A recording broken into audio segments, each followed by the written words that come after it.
Hello and welcome to the Lower League Show. I'm Alan and I'm joined by Dan and Mike. Good evening, lads. How are we doing? Episode 3. Oh, One of you I was speak. waiting for Dan, but I'll go first. I'm Good not. start. It's like on a football pitch. I'm waiting for Dan. Um, yeah, I'm all right, thank you. Looking forward to doing a recording tonight. So yeah, bit disappointed from the weekend because my team we lost in the playoffs, but we still got we live to fight another day because we've got the second leg against Wimbledon next Saturday. But yeah, bad game, bad sending off, bad referee. Probably one of the worst referees I've seen, and I've played in the North Bucks for a long time. God. Dan, how are you? Yeah, I'm all right, mate. Yeah, busy, lots going on. Enjoying the weather? Enjoying nice weather in your job? Because I know you do a lot of outside work with your EV job. Well, I've been out and about. I was in Dundee last week, so it was warmer up north than it was, down south. And then this week I'm playing at Spurs on Wednesday. Oh, you are, aren't you? Yeah. Tough job. I have a tough job, I tell you. How'd you get that gig? Pardon? It's Postecoglou. He needs a striker, doesn't he? He's coming for you. He does. But Yeah. He's coming for a Shanger legend. I've refused to go in the dressing room, so I ain't going in the home dressing room. But yeah, hey ho. But no, all good, mate. All good. Is it one of those charity games then, Daniel? Is it? But we sponsor Spurs Stadium, so Oh, that's I think gotta it's hurt, up. man. That's really gotta hurt. It's mainly the supply. It's mainly basically all of our distributors. So anyone who sells our fuel cards, basically, we've invited them along. They were like, "Oh, will you play? Will you come along and host?" And I'm like, "Well, I've got a game in the evening," so I said, "Look, I'll come along and host. I might play 5-10 minutes, but." Yeah, Shanger got a big game for nothing in the evening, basically. So I've got to be ready for that one. Is So Right. The question is your game on Wednesday night going ahead? they've confirmed.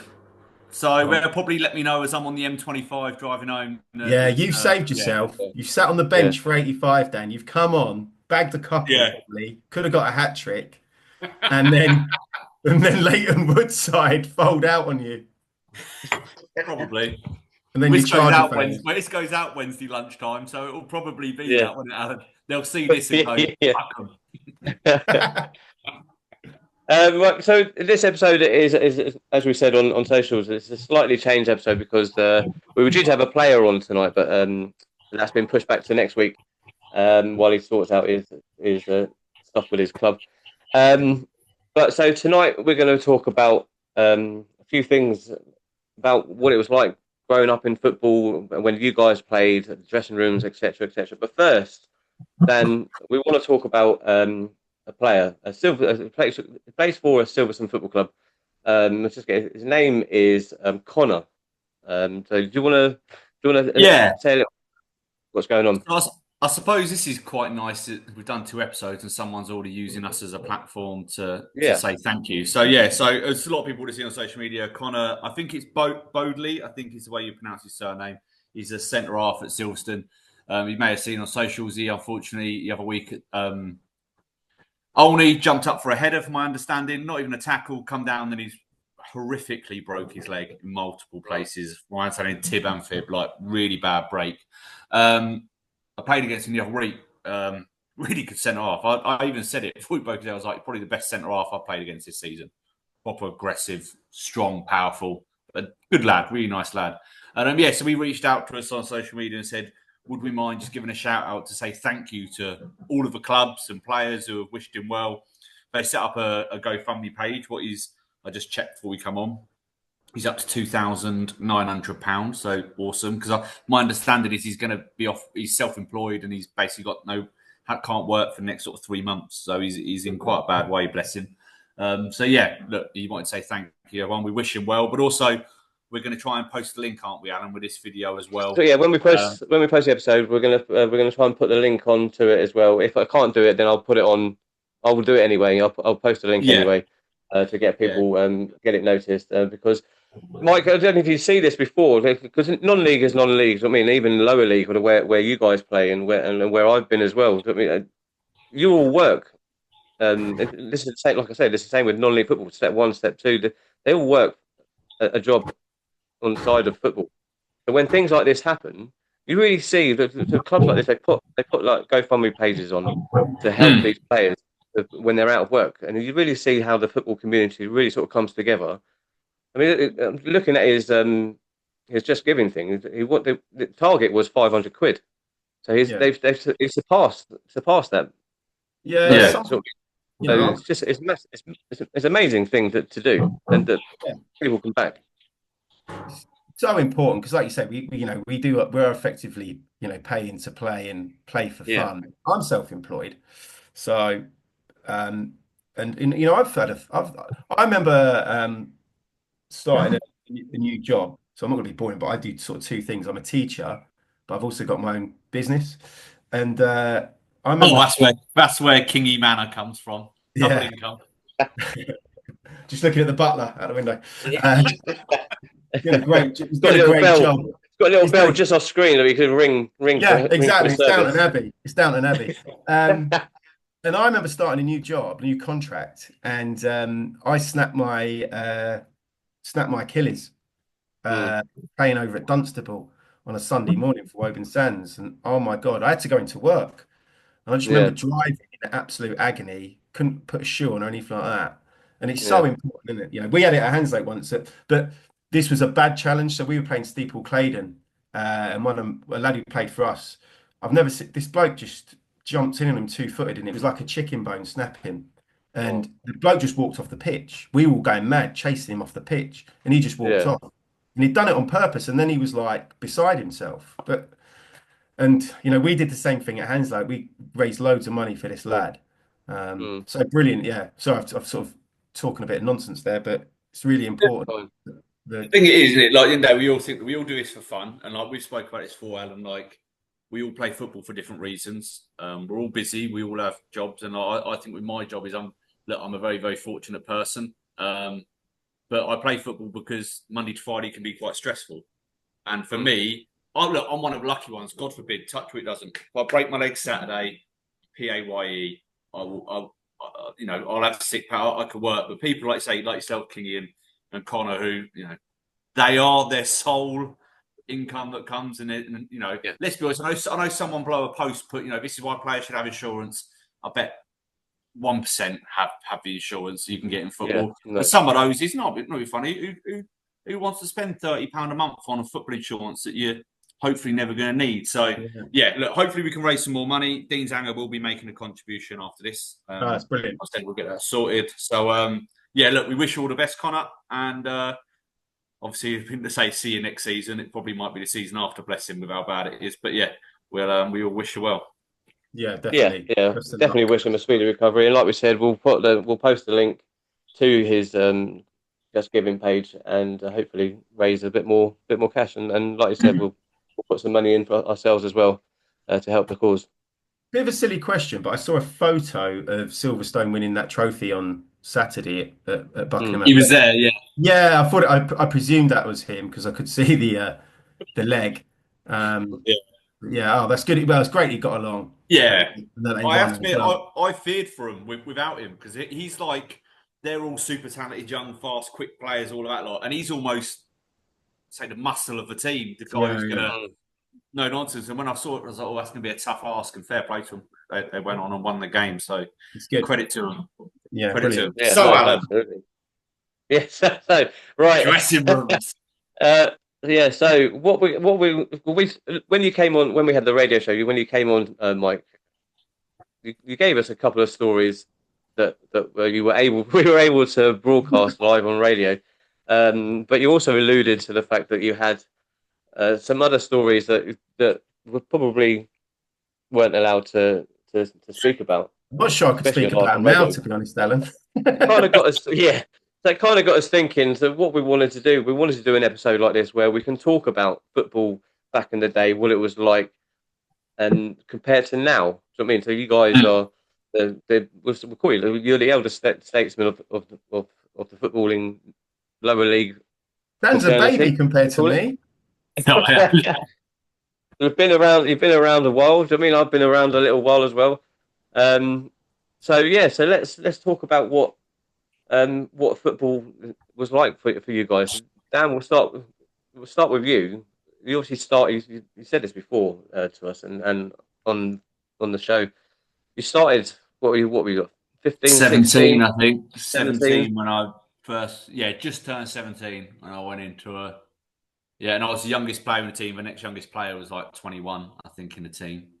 And I joined with a mate. And like now I think back, and we'll tell stories in a minute. And I completely understand, and Kingy will get this. There'll be people today going, that's not an environment to grow up in. Yeah. But for me, I don't regret it. It shaped me. It helped me, like massively helped my self-confidence. Because I walked into a dressing room of, now they'll all be mid to late 40s now, but of blokes in their mid 20s, late 20s, who are out on the lash at the weekend and on the Saturday, on the Friday night, and they're showing videos of the bird they conquered the night before. And, it was no old barred. It was like, I think the rule I got taught when I go in is protect yourself at all times when you're in there. If you are naked, and you're going to be naked because they're going to make you be naked, protect yourself. If you don't, it's your own fault, and sort of get into it. And it was like my first ever experience. I mean, where I went about 2 weeks and I didn't shower. Like they all showered, and I left for the first 2 games, just sort of got my clothes on. And they were really good. They were like, you've got a couple of weeks to bed yourself in. After that, you're either going to be thrown Well, the in, fun starts. Yeah, you're going to throw in, or you're going to walk in on your own accord. But you've got to shower. That's what we do here. Everyone does it. I remember me and my mate, it was over at Westbury. We don't even exist anymore. And King, remember at Westbury, the changing room, the showers were in a pit. So they were like 3 foot below you. So you had to almost climb into it. There were 2 showers. And basically the dressing room were all there, like patting, going, here we go, here we go, here we go. As we're getting our pants off and everything, stripped naked. And then me and this lad, my mate Ryan, we got in and it was like, way! And they are swinging on the rails at us naked. But like that was almost like, it sounds silly. People go, this is borderline sexual abuse, whatever. But it was like, as soon as we got in, we done it. You're part of the crew. You're in. Yeah. Like that was the dressing room, and you say we almost embraced it. It was to say protect yourself at all times. When I say protect your ass, I mean if you've got a bare ass, it's getting slapped. Yeah. If your little boy's out and someone can flick it, they're going to flick it. And it was just that. But like what now in my job. I always say now, where people go, oh, how does it feel to stand up and talk in front of a few hundred people or talk to media? I'm like, you walk bollock naked at sort of 17 years old in a dressing room full of men trying to slap your ass and things like that. That's more intimidating than talking to media. So yeah, that's no problem for me. Was it sort of kind of Kingy? You'll know, it might be able to answer this as well, but that sort of early sort of stages of it, Dan and Kingy, when you're that young and being introduced to that dressing room, is it kind of like you have to go through some sort of like an initiation process in order to sort of fit in? Well, I think and to be honest, going slightly off track, but it's kind of made me in the last few years when I've been in changing rooms think this is nothing like what it used to be. It's not good. It's not good. Yeah. Like honestly, it was Well, I played for Winslow Reserves and they were a poor team, but I played for them at 15 and I just turned 15. And I looked young, I didn't grow up. I wasn't sort of 6'4" then. Did they have running water back then? Kingy? I played over at Amstel and they had the old bath. So you got in the community. I miss those days. You can imagine what's floating around in that. But at the same time, so going off the football track, if you don't mind, but I also played cricket. And I played cricket for Drayton Parslow, and without doubt, just turned me into a bloke because when I left Windsor, I started playing cricket on Saturday, cricket for Drayton Parslow, and then I was playing for my local village Sunday morning team. Still 2 of the best changing rooms I've ever been in, and to testament to that, I'm still friends with them. So Friday night, I was out drinking with my first ever cricket captain. Every year I go away with like my first captain from the cricket billet on holiday all over the world. And it's just, I remember being in the changing room at the cricket billet. And I think I described it in the radio show. It was a shack. It had a carpet as a curtain. You had to shoo off the sheep. They built it themselves. We had 100 village idiots lining up on the sideline getting pissed. And then you're in the change room, you couldn't talk. Honestly, and it's been brilliant in recent years, and I'll name him. His name's Tomo. One of the funniest people you could ever meet. Is a Cockney, Tottenham fan. Sorry, Dan. There you go, Alan. If you opened your mouth, he just took you to the cleaners, and I absolutely loved it. And I took a lot from that. So, as I got older, I was, because I was often captain and stuff like that, and I was always like vocal in the changing room, even though sometimes, he, you know, he, and but it was always trying to engineer a team spirit. That's what I learned, all about team spirit. Yeah. And we had what's been good in recent years is that Tomo's had a stroke, and he really, so he's not quite as quick with his comebacks now. So we went over to I think it was in Croatia, and he'd had a stroke, and we were just like, it was like in the Serengeti. We were picking over a carcass because we knew we couldn't respond with the same. We absolutely mullered him. God. So Oh, God. But he would love that because he was so brutal, so funny. Yeah. So this is what I'd ask you then, Key, because I think it now. I don't think now. Like I've played for good teams since, but I don't think I've ever like those early day dressing like our dressing was. I don't think I've ever like the team. Everyone got hammered, and everyone, and like as you say, as a young lad, you would be the brunt of a lot of it. But to a degree, like they would on the pitch because I embraced it, and I was like, you know what. I'm going to embrace it, and I'm going to, for every time my arse gets slapped, and almost it was like who could leave a bigger handprint on someone's arse, and I'm going to embrace it, and I'm going to do it, and all of this sort of thing. Like on the pitch, as a young lad, the protection I got. Oh, unbelievable! Like, no, you're one of us.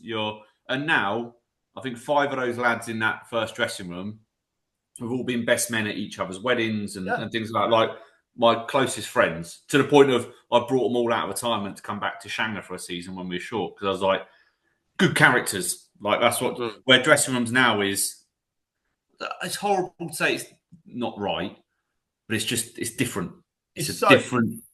What is it though? Is it the lack of banter, or is it the lack of those kind of characters? Because a lot of players are still quite young, aren't they? I think society, like change rooms have changed with society. Like you can't, and look, we're not here to start using terminology you'd use in the dressing room back then, but it is almost like dressing rooms have become PC to a degree. Like back then, it was brutal. Like, brutal. Like they're wrong. It was never like it was team spirit. It wasn't brutal as in one person got picked out and that was it. Like it was everyone in it together and you embraced it. Where now it's, I probably go a bit too far in our dressing room, particularly last year and year before when sort of I was the reserves captain and I tried to create an atmosphere in the dressing room. We got it, but you still had 5 or 6, so you've got to be careful. Where back in the day it was like everyone was. But that's what I was just about to say. Are you taking it too far, or is it you're doing what is normal for you? Other people can't take it. Alan, it's totally a different world. Like. So I know this is not actually, sort of comedy or anything or funny, but as a teacher, the days I teach, like I walk into the classroom and they're all there because they're all like A-level students. They're all there looking at their phones, looking at their phones, head down. And I'm like, I spoke to one girl and I was like, oh, she goes, it's my 18th birthday, sir. And I was like, oh, brilliant. I said, where are you going on the piss tonight then? And she goes, oh no, I'm not. We're going out for a meal. And I was like, yeah, but what are you doing after that? And she goes, oh no, I'm just going out for a meal with a couple of friends. And then I said, what club are you going to then? She goes, well, I'm not going to a nightclub. We're not allowed in nightclubs. And I was just like, what I found is that is a reflection on when with younger lads in the changing room. Like when I was 15, 16, all the lads at the billet were like, we're going to Walthamstow dog track. You're coming. And I was like, absolute result. And my mate Tomo, he got me absolutely legless on 3-siders on the coach. We got a coach down there, old school dog track. Everyone's smoking on the coach. I've had 3-siders, and we had one lad who was playing for us, and he'd been dropped and he'd decided to leave, and he'd been like a real mainstay of the team for about 10 years, and he was a hard lad, like a real hard village lad, and Tomo just got me pissed at the age of 15. And then made me start chanting songs at him about him leaving, calling him a free transfer, calling in every name under the sun. This bloke came steaming up the back of the coach and he was going to kill me. Honestly, he was going to kill me, but a few lads got in the way. Lo and behold, the next fixture, the next weekend we're playing his team. I'm warming up and he's just like, he's got him, and him are all going. It's also the day I met my father-in-law. He was playing on the same team as this bloke. And I went to school with my wife, but never really spoke to her at school. And then she goes, "Oh, you'll be playing against my dad on Sunday." And I was like, "Oh, right, yeah." Didn't think anything of it. Called a bloke a bald twat during the game. Go to A-level economics on the Monday, and she's like, "I heard you met my dad." I'm like, "What are you talking about?" She goes, "He said some lanky guy with curtains called him a bald twat, so I knew it must be you." And I was like, "Oh, no." But, yeah, just honestly, and I'll shut up now, but the friendships I've made, and you got to remember, when I was playing for the Billet, I was like 15, 16, 17. These lads were in mid-30s. So we had a reunion because it was 30 years since we got into the Milton Keynes Sunday morning Prem. And honestly, the photo, I'm the only one with hair or dark hair. Some of them are in their 70s.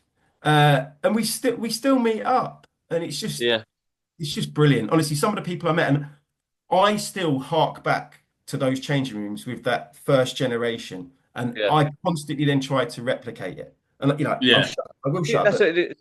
You try and replicate it, Dan. I'm sure you'll do the same. You do the same thing at your club over the last couple of years. But do you talk to some of these young lads about what it was like back then as well, to try and sort of show them and tell them?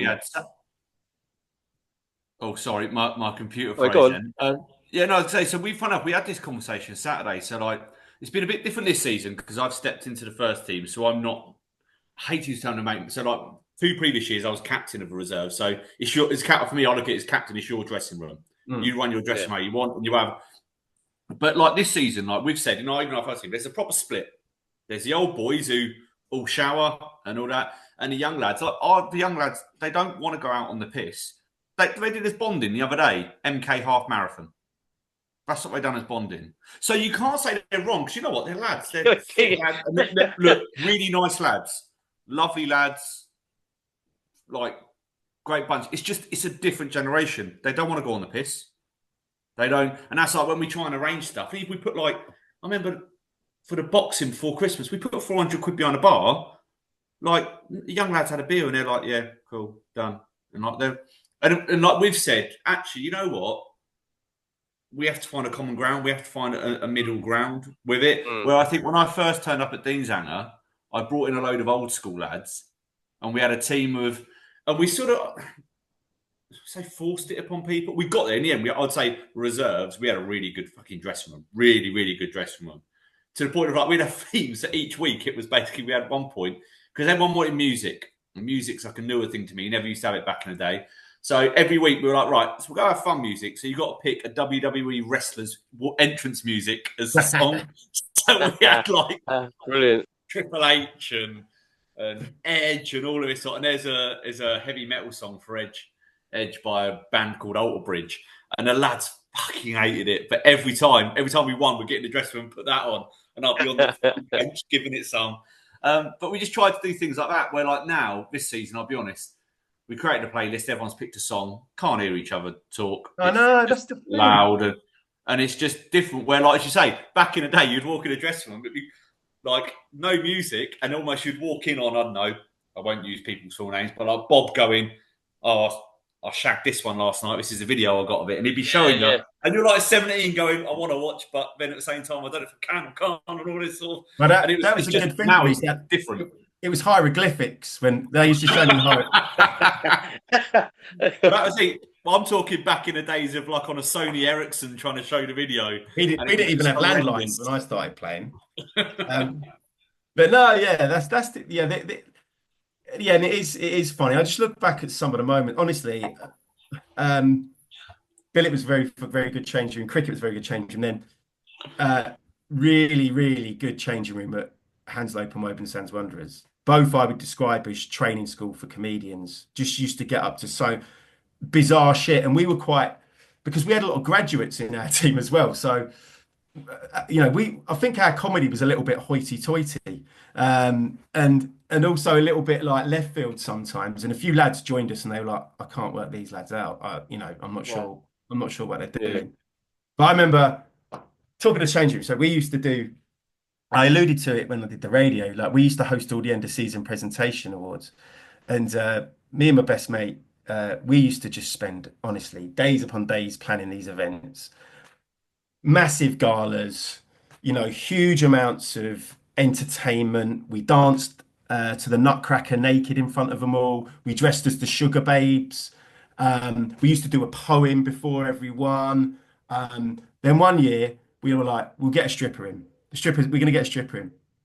So we're like, we'll already premeditate it. We'll get my mate called Jonesy, who is a fashionista. Everything is perfect. We're like, we're gonna get him an absolute howler to strip for, and it'll be him. We'll say it's like she's got to pick someone, but it'll be predestined, preordained. So I've got to the pub, like my mate comes round, so it's not in the changing room per se, but it's a changing room story. So he goes, right, we're going to get this stripper. And I was like, yeah, yeah, yeah, yeah. He goes, we can't get anyone nice, not for Jonesy. Well, I was like, no, no, no. We're going to get an absolute howler for Jonesy. Don't worry about that. He goes, have you got any Have we got any? So we were going through the yellow pages. You know what I mean? We're looking through the yellow pages. Anyway, we get this number and it's for a strippergram. And we toss the coin to see who's going to make the call. I lose, so I make the call. So pick up the phone, ring, ring, ring, ring, ring, ring. Bloke answers. I'm like, oh, hello. I'm Mike King. I'm the chairman of Woburn Sands Wanderers Football Club. And the bloke's like going, yeah, all right. And I was like, we're hosting an end of season presentation, and we'd really like to stitch up one of our players, who's also a good friend. What we're after is a lady who is of and he just went, what, a roly poly, a fat one? And I was like, yep, that's exactly what we're after. So my mate is at the other end. He's just like wetting himself because he can hear what's going on.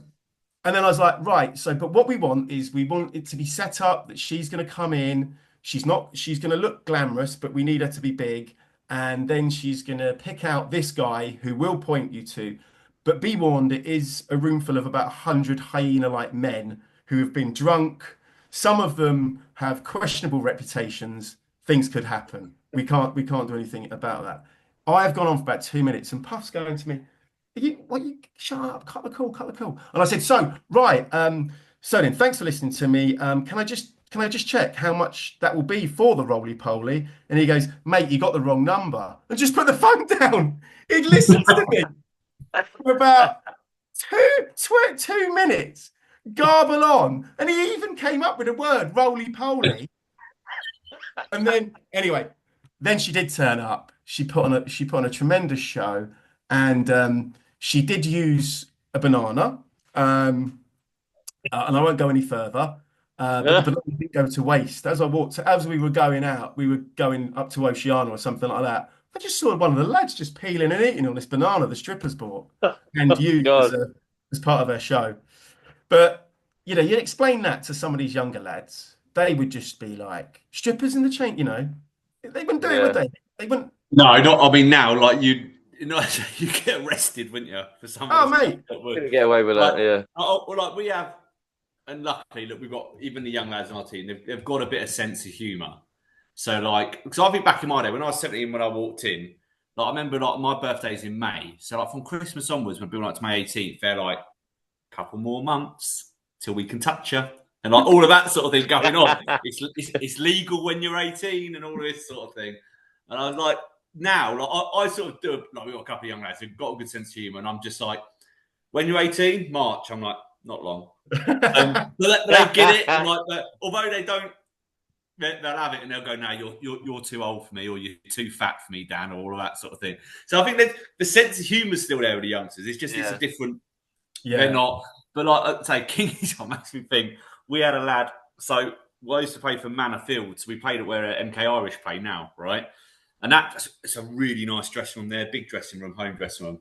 And we had a team, a chap in Milton Keynes, really lovely guy, a guy called Simon Wisson. He created the team. I've played football against him. Big lad. Yeah, a bit like bodybuilder Simon. Yeah, yeah. Right. Lovely guy, but Simon's quite straight laced. I mean, when we were playing with him, then I mean, he had a young family and he had older kids as well. So it matured, shall we say? And we were a dressing room full of reprobates, and basically one of the lads I don't know his medical background, but basically had to get circumcised, right?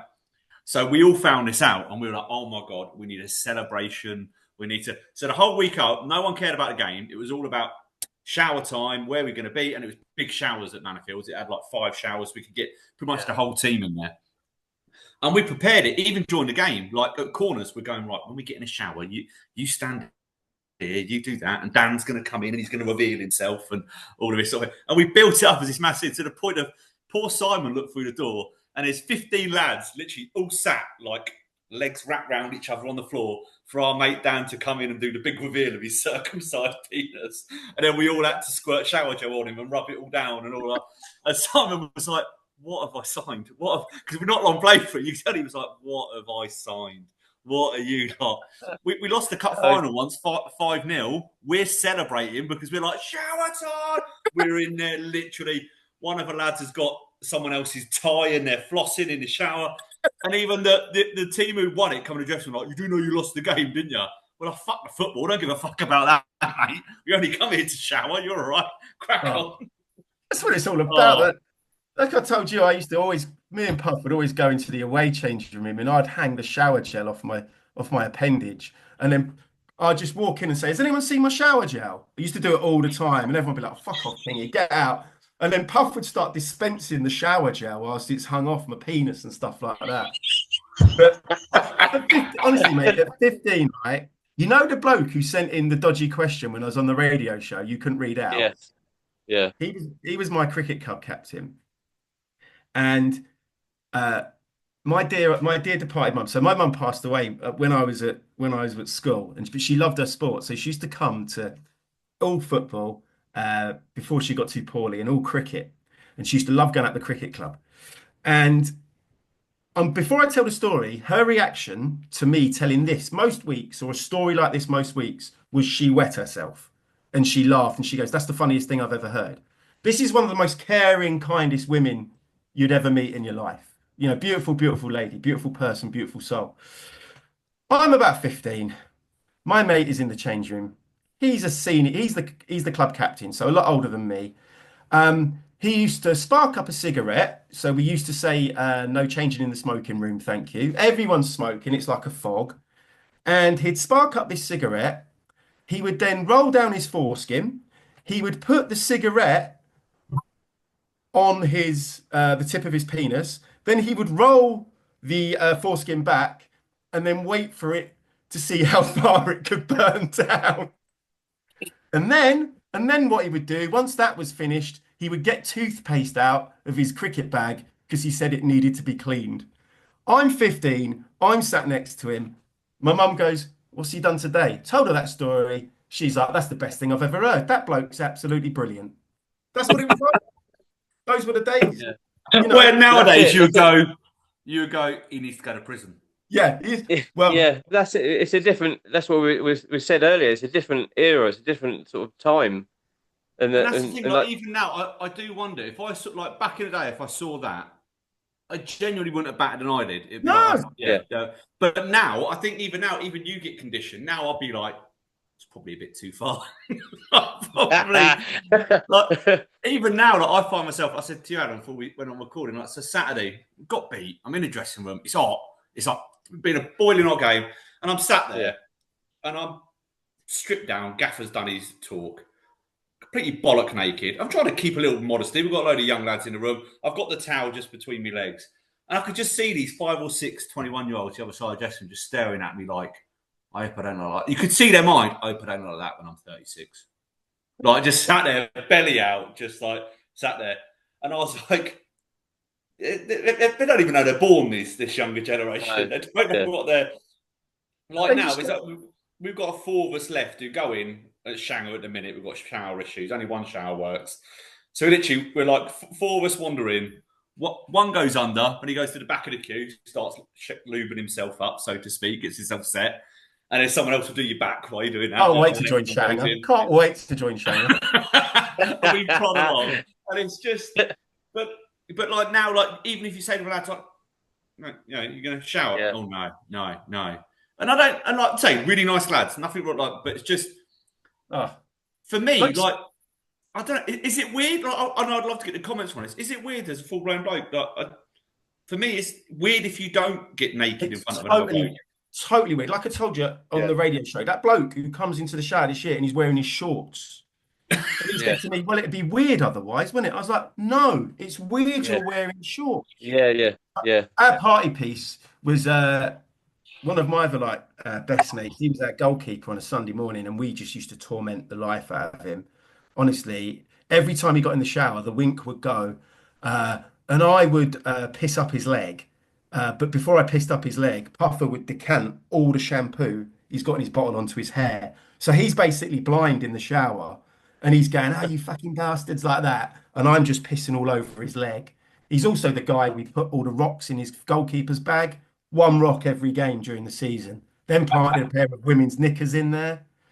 But just, mate, one funny story. You think little childish things. I think we had a player, he was a young lad as well, but he embraced it. We had a lad who turned up, goalkeeper Tom. Let's just say Tom's well endowed, put it that way. So, like, before you even get the shower, it'd become a competition each week of he'd proper lather himself up, and he'd start a windmill, and he'd see how high up the wall he could flick soap. And it almost become like a measuring mark each week. Like, oh, he's done that. Fair play. That's a pretty good one this week. And get there. And you think, like, I look back there, like, pissing on people. That was like, but you had to do it without getting caught. It was like a dark art. It was it's like defending. The showers were at a good temperature and things like that. And then again, people would wait until you're washed. You're about to get out. One person's peeing, one person's cupping it. And just as you're getting out of the shower, bang, there you go, have that. And you have to go back on. I just think that nowadays, that's sexual. You would get charges pressed against you for that nowadays. I saw a bloke once, and I won't name him because he's a good mate of mine. I walked into the shower one day, and he's making love to the Henry Hoover, just as a joke. And I'm like, "What are you doing?" He goes, "Just what do you say to that?" I said, "What are you doing?" And he was like, "I don't know, just with Henry Hoover." But the other, moving away from penis stories, but they are obviously very, very, very fun. Oh, actually, I've got another one, and this didn't happen to me, but I was told this, and I think this is genius. So one of the lads I know from the village, he was playing Saturdays in sort of Luton Dunstable way, and he played with a player who was apparently hung like it was like an elephant's trunk with an apple in its mouth. And he said one day, he goes, the manager came in, and obviously the banter was always about the size of this guy's appendage. And he said one day the manager was so fed up of everyone giggling this bloke got changed, he basically used the bloke's penis as a microphone to announce the team. So he just picked it up and started using it as a microphone. Now, I would have wet myself over that. That's my type of humour. Once again, nowadays, you're going to be thinking... Yeah, no, you can't. No, It reminds me of that story that Gazza told when he was with... I think it was at Newcastle. It might have been probably Newcastle. It might have been in one of the England dressing rooms. But Les Ferdinand is famous for being, let's say, well endowed. And Gazza was just sort of fixated on it, and he would just sitting in the dressing room, and he would just turn around to him and say, "Les, come on, let me have a hold. Let me feel how heavy it is. Let me have a hold." And Les is just going, "No, fuck off." And I think in the end, I don't know what happened, but he just kept going, "Come on, let me have a go. Let me have a feel." You know what I mean? That's what it was like. Yeah, it became his superstition during Euro '96. He had to get. Yeah, I think that was it. Yeah. That was his thing. I've got. So my best mate Puffer, he's called Puffer because his penis looks like a pufferfish, and that was named in the football changing rooms. Our other mate who sadly passed away, his was known as Dog because his penis looked like a dog, and that's what they were known as. Like, Puffer was one of my best. I had two best men on my wedding day, and Puff was one of them. And everyone was going, "Oh, is he a big smoker?" I'm like, "No, it's to do with his penis," and it all came from the football changing room. But moving away from the penis. To be fair, I call one of our lads in our team a Coke can. So he saved in my phone as something Coke can. So just say it looks like it's just girthy. So we've embraced it. But like the last breed of like the old school, we've got a lad in our team. He's only 26, but he's played men's football since he was 14, and he looks 40. So I don't say his name. He'll know when he listens to this. It's him. And like Did I used to play against his dad? Did I used to play against his dad? No, it's not him. Oh. No. And he's like, and it's his words, so just so I can't incriminate myself. He looks 40, and he always say because he loves a beer and all right, he doesn't live the most healthy life. He was like, I look like this because at 14 I was in a male change room getting groomed by men. That's basically why I look like this. And he's just now, but he's like the last generation because there's lads who are his age who probably started playing men's football at 18, like 3-4 years later, who just didn't experience that time of basically get on board or you're gonna you're out. Yeah. And like now I do wonder if people aren't like, to take it back to a serious note, I do think teams aren't you don't get the togetherness like you used to do. No, you think Dan, because sorry, King, do you think Dan, because obviously you have another role at your club as well as playing, and obviously me as a coach and a manager, you have to do, as part of your courses, you have to do like a safeguarding course. So I think back in the day, I don't know from the top of my head, but I don't think safeguarding was a thing back then. No, but now, not even in youth football, Alan. Not even in youth football is there any. Nothing like that. It'd just be a dad with a cigarette in his mouth, kicking the life out of you. Yeah. So now you have to do safeguarding courses to help guard yourself against recognizing things that are going on with young people, and sort of guarding against doing things like what you guys have experienced, what other people our age have experienced in dressing rooms, changing rooms. And that's the thing. Is that a thing is that something that sort of so like now listened to all that banter sort of side of things?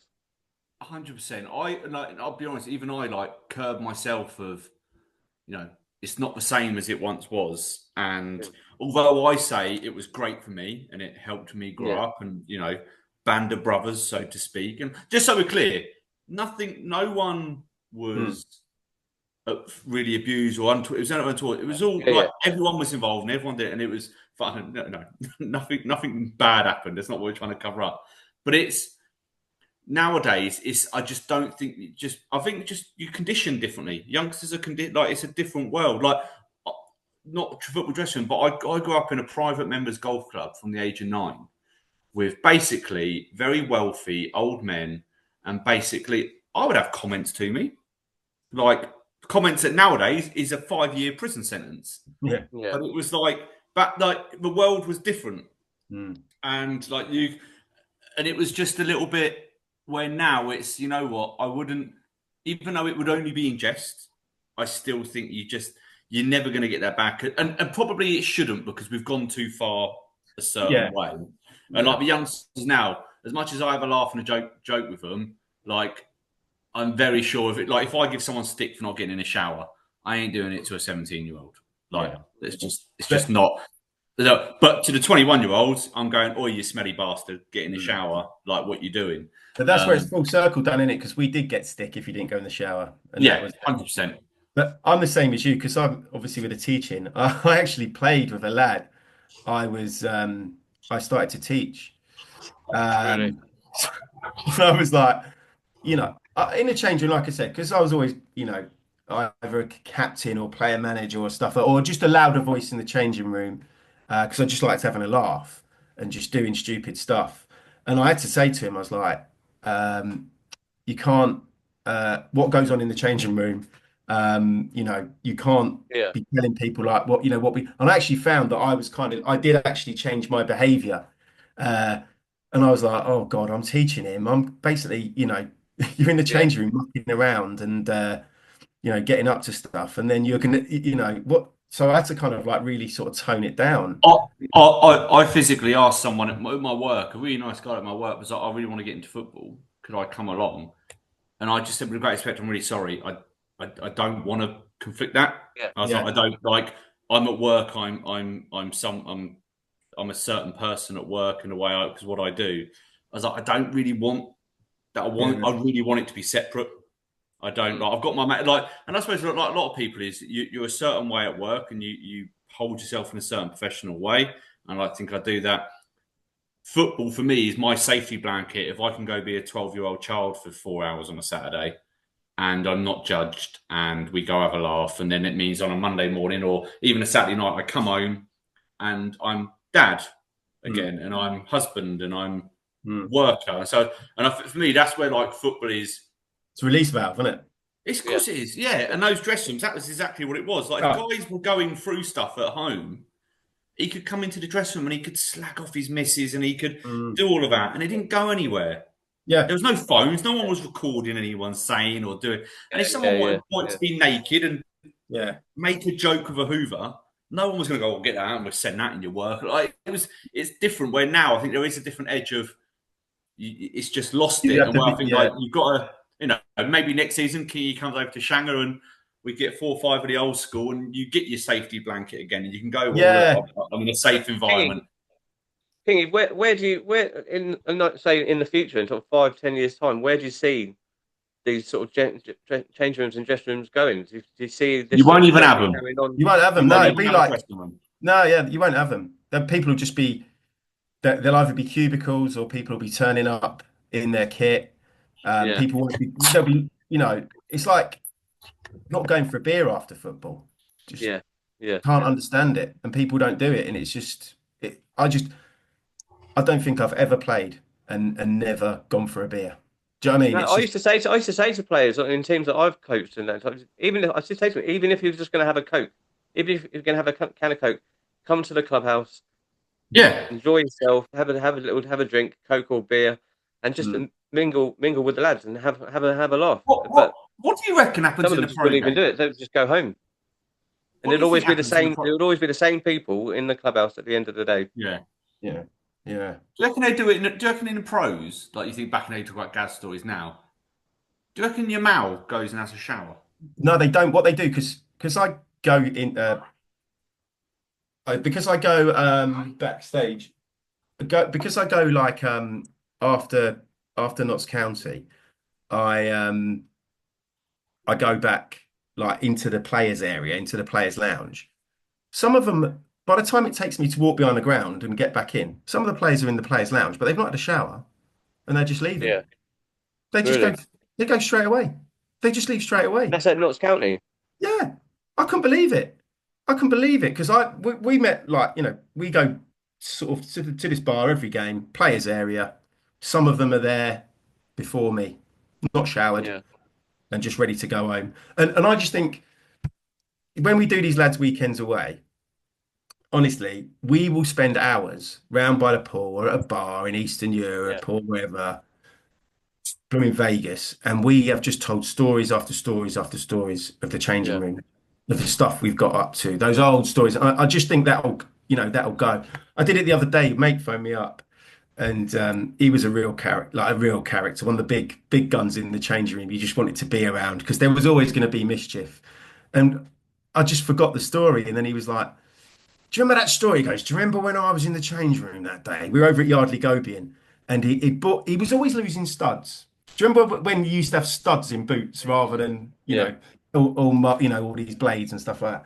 And he would play with 3 studs in his boots, I reckon. Honestly, so he's gone out and he's gone. I bought his brand new pair of boots, son. He's got fag on the code, and he goes, these are going to be lovely. They fit like a glove. Anyway, he was a great footballer. First half, he has had an absolute howler, and I mean a howler. We're all looking at him. He's falling over. I thought he was having a stroke at one point. He was that bad. He gets in the change room at half time, sparks up his fag, takes his boot off and goes, oh, that'll explain it then. He's only left all the white paper in his boots, hasn't he? These brand new boots, he's left all the white paper at the end of his boots. And I was like, oh my God. And I just forgot about it. And it's just stuff like that, isn't it? That's a really innocent story. But when you're having a few beers with your mates, you're just like, that is like, it's funny. It's great to remember. Just brilliant. And I don't think they'll have these memories. I've got so many more stories I could, you can talk about. And I'd like to do an episode on our. I spoke to my mate who hosted Puffer, who hosts all the Woburn Sands Wanderers end of season do's. We could do a whole episode on that. Honestly, it was absolute chaos, and I'd love to talk about that and let people know what an old school football presentation was like. Yeah. We've done Yeah. changing rooms. We should do old school football presentations because honestly, they were outrageous. You know, it's like the old professional footballers' Christmas parties where they would be like a no-go zone, wouldn't they? Yeah. Well, if this episode can be the one, if this doesn't get banned, then we might be able to open it up to do that one as well.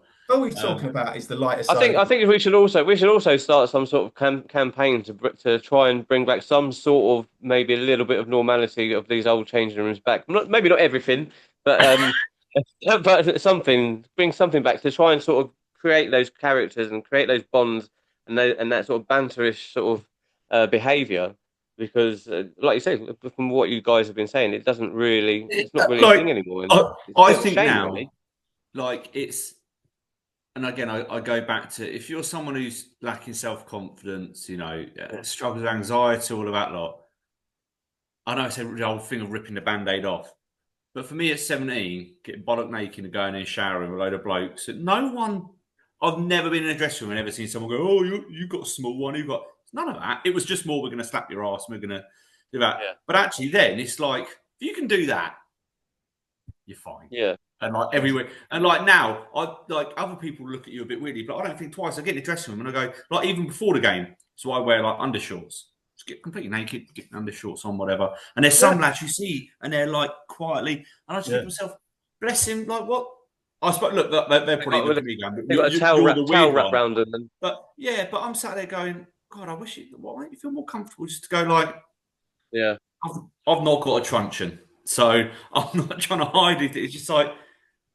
No, you've got nothing. No one's gonna ridicule you here or anything like that. We'll ridicule you more for not doing it, if that makes sense. But Dan, right, I'm mindful we're close to time, Alan, so you probably do need to wrap up. But Dan, in all fairness, and this is my last comment because I know I rabbit on, but really important thing there you've touched on, and and it's going from the sublime to the ridiculous. But you said about we're talking in the changing room. You're talking in the changing room, and that's being taken away. Talking in the changing room is so important. Not about football, about everyday life. The whole thing about sorting your head out in a changing room, and that's another release valve that's gone. Yeah. We've all gone through moments when you're like, I just can't wait to play football on Saturday just to be with the lads because I'm having a nightmare. I'm having a real bad time. I'm thankful. My whole working career is because of a conversation in a changing room. Yeah. My life changed dramatically because I spoke to someone in a changing room.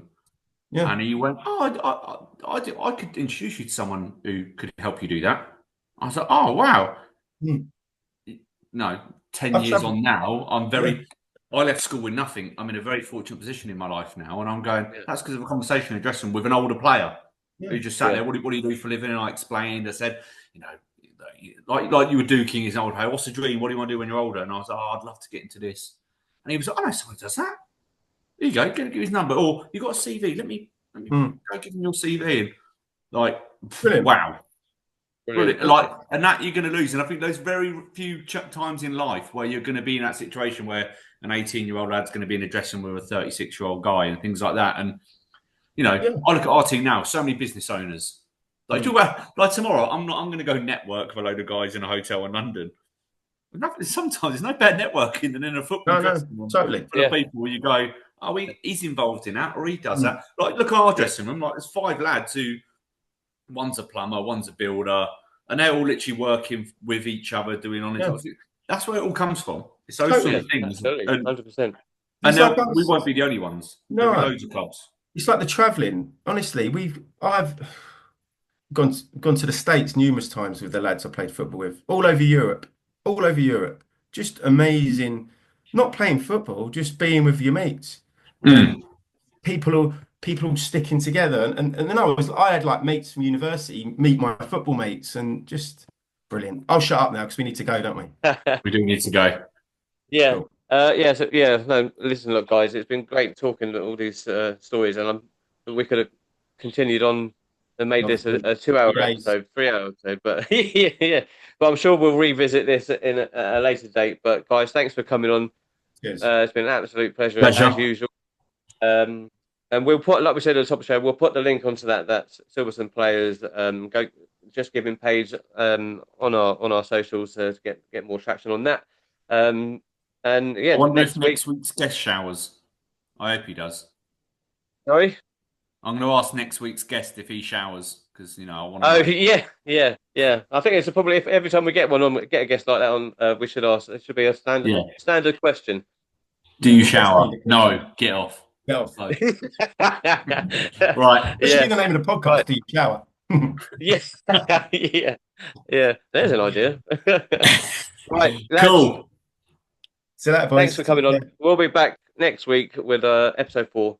Thanks for listening. Thanks for watching. Don't forget to like and subscribe to YouTube and Spotify. And we'll be back next week.